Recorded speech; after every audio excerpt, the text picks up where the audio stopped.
and you had your Sunday recruiting roundup that you put out on TiderInsider.com last night, Rodney, and a lot of good tidbits, a lot of information, some of which I'm going to get you to share here. But overall, how does it look with National Signing Day fast approaching, just a little more than a week away?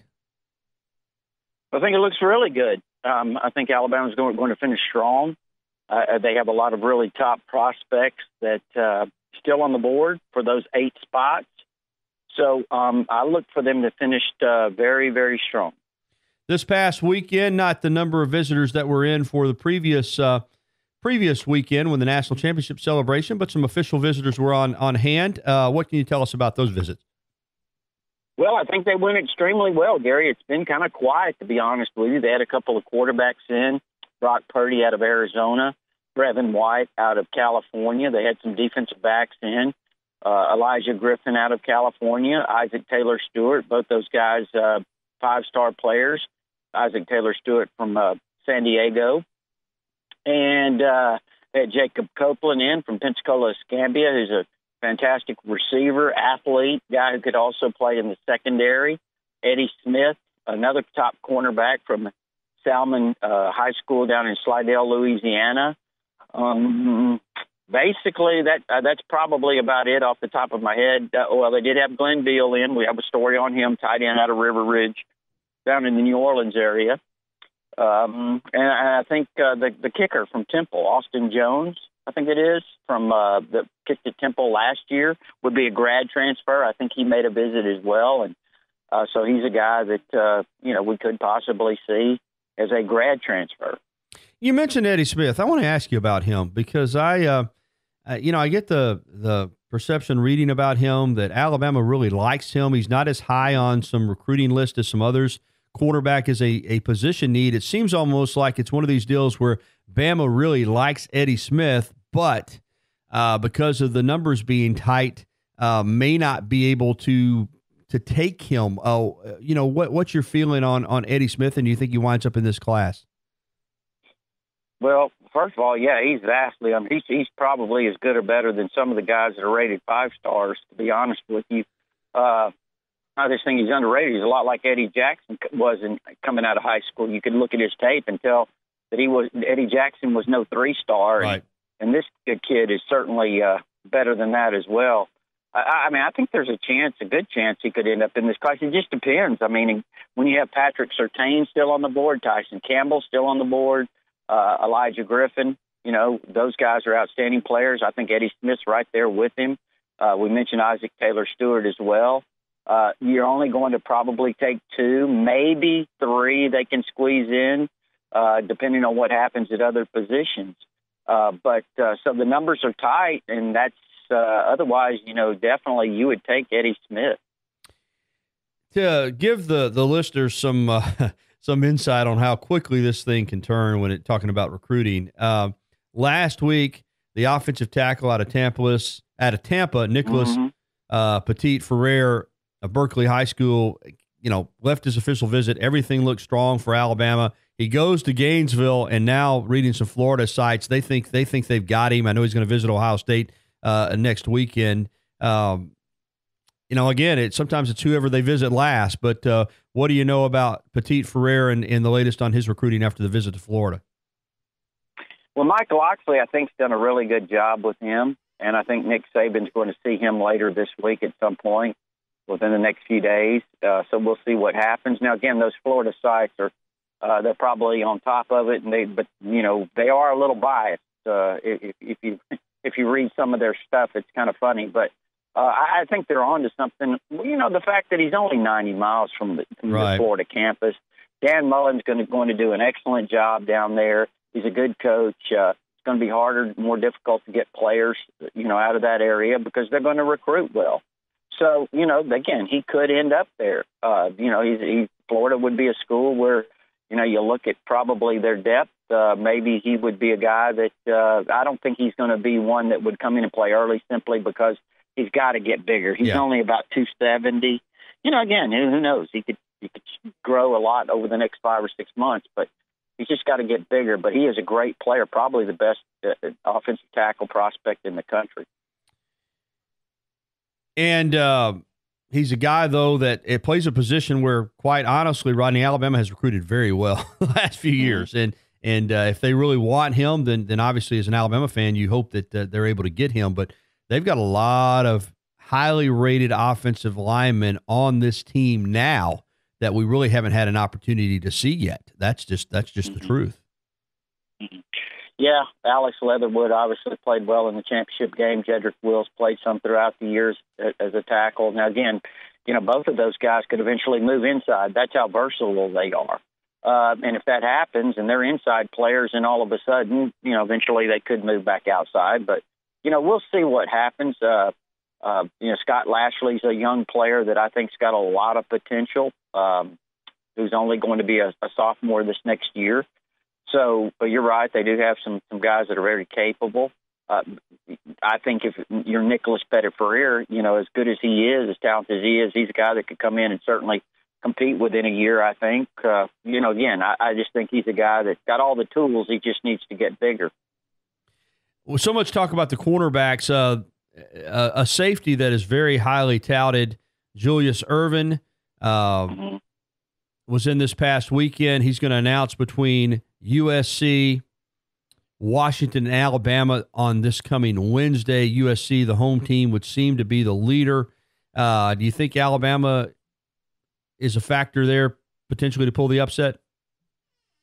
I do. I mean, I think they possibly could. Again, it goes back to the numbers game. I think, Gary, I just don't know exactly where it is numbers-wise in terms of the secondary. Again, they're going to take two. They would squeeze in three if they can. I'm pretty sure about that. The question is, they've got 8 spots. If you get 2 wide receivers, which I think they're going to get Justin Ross and Jalen Waddle, if you take a quarterback, that's 3. If you get Pettit-Ferrer, that's 4.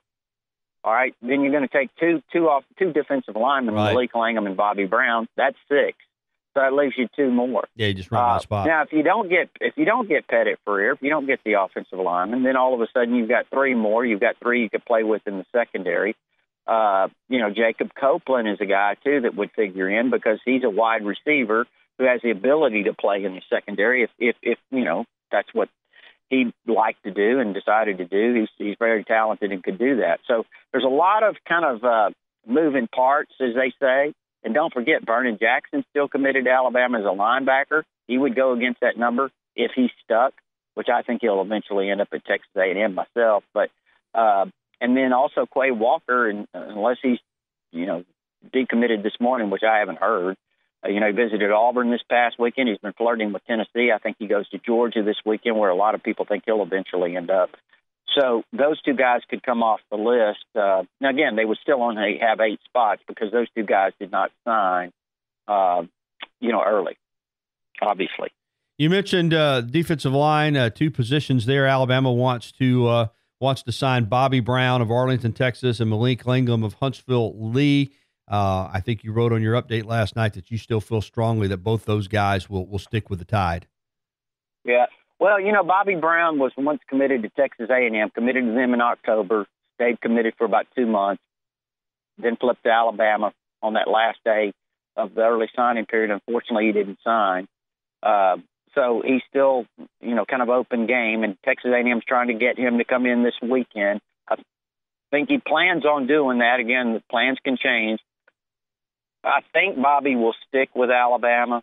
I really do. But, again, you always worry about a home state school like that, getting that last visit right before the weekend. And, listen, it's like I've said, they're not paying Jimbo Fisher $75 million out there to lose players to Alabama. That's right. And if he loses Jalen Waddle and loses Bobby Brown, those are 2 big losses to Alabama. So, you're always concerned about that.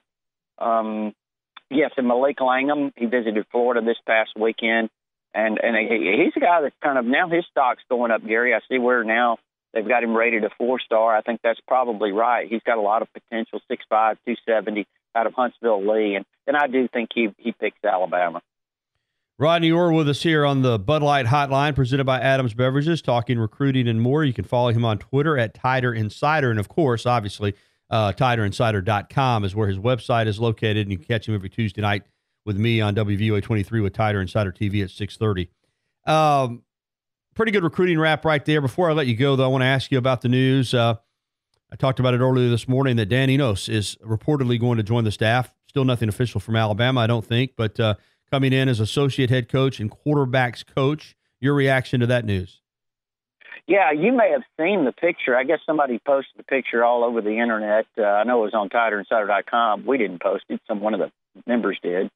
Of Brock Purdy, the quarterback, making his visit from Arizona, and in the picture looked like Dan Enos was there decked out in Alabama attire. So it does look like he's going to join the staff. And, personally, I don't know exactly what his title would be, but whatever it is, I think he's a fantastic coach. I thought he did a great job at Arkansas with both those Allen brothers at quarterback, you remember, and I thought he did a really, really good job. I liked their offense, and I just think he's outstanding, an outstanding coach. And again, I don't know what his title will be. We think Mike Locksley's probably going to be the offensive coordinator, and certainly think he would do a great job at that. So, but Dan Enos would be a valuable addition as well, in my opinion. This staff is shaping up. Again, still waiting for some official announcements as far as how the offensive staff is going to be delegated, although we got a pretty good feel. Still waiting to see who actually will call the defense. But all in all, what's your opinion of the staff that Nick Saban's putting together for 2018? Well, I like it. Personally, I look at it. There's a lot of youth, a lot of energy, a lot of really good recruiters, as well as fantastic coaches. You look at it from defense to offense. I just really would be excited about it, because I think these are guys that are going to bring in a lot of energy, I think, as well as outstanding coaching. And I think Nick Saban's always looking for new ideas, and these guys have been successful everywhere they've been. Whether it's Josh Gaddis, who was at Penn State as a wide receivers coach. You mentioned Dan Enos and all the success he's had, on the defensive side. Well, also special teams now that Jeff Banks has done a great job everywhere he's been and been a great recruiter. Tosh LaPoy, of course, has been around a while. We'll see if he becomes the defensive play caller or not. Pete Golding at inside linebackers, probably. And he was a defensive coordinator at UTSA, University of Texas San Antonio, did a great job. And Carl Scott in the secondary comes highly recommended. So I think there's a lot of youth, a lot of enthusiasm, a lot of really outstanding coaches. Great stuff, Rodney. Kind of already mentioned it, but just tell the listeners how they can get signed up at TiderInsider.com. Right. It's TiderInsider.com. It's only $48 a year. You can get instant access right now with credit card, or if you prefer, there's an address there just in the check. And that gives you access to all our premium information. Gary mentioned the recruiting update from last night. We also had a interview with a junior linebacker, Gary, that was here over the weekend. Those junior recruiting already has been started. Right.